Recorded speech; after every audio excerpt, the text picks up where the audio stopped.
and my office is right above the Pilgrim Street, where we excavated over the last few weeks, focusing on one particular building, which was situated next to the Pilgrim Street, and particularly in a basement part of that building, where all over the place we can see destruction layers, we can see a lot of ashes, we can see a lot of items, and all of it testifying to destruction of Jerusalem in 70 AD.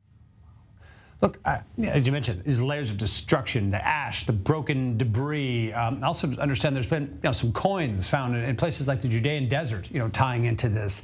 If you could tell us about some of the most amazing finds that you've come across and how they change or add to the known record. So I'll tell you a secret, don't tell nobody, but archaeologists love destruction layers. Why? Because everything gets sealed under the rubble and stones and destruction layers.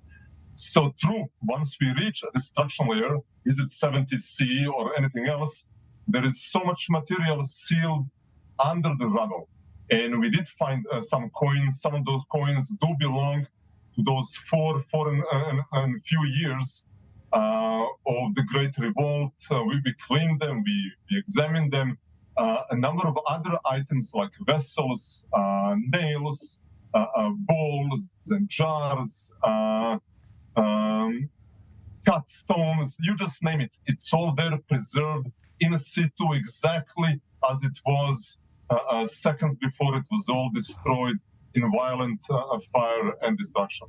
It's powerful. We're talking about this truly powerful moment of history here. This isn't just some fire somewhere that you're investigating. Look, there are political sensitivities around this, big geopolitical sensitivities. So how challenging, even dangerous, is it to work on such a site in Jerusalem? How do you face, the realities around the region?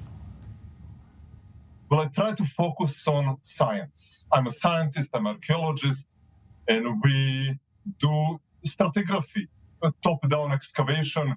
What we find, we document.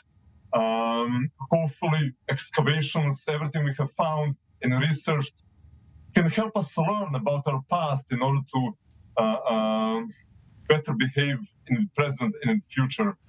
And as we can see, any kind of extremism is really not healthy for nobody. Look, is it accurate to say that most of what's buried under what we know as the Temple Mount, this heart of Jerusalem, is still untouched by archaeologists? Is this a real treasure trove still buried?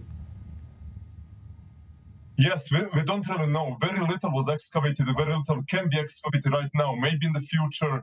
But we have a lot of information around the Temple Mount. We can get a very clear picture of what has been happening to this very day. Over thousands of years of life in Jerusalem. So we don't really lack data. Specifically about the Temple Mount, sure, barely any work was ever done there.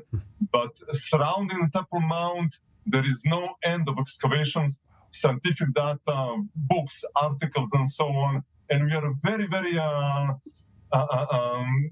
clear on what is happening during a variety of time periods, including destruction of the temple. Fascinating discoveries. Appreciate some of it coming to light here, and certainly your time on the program with us. Keep up the good work. Thanks for joining.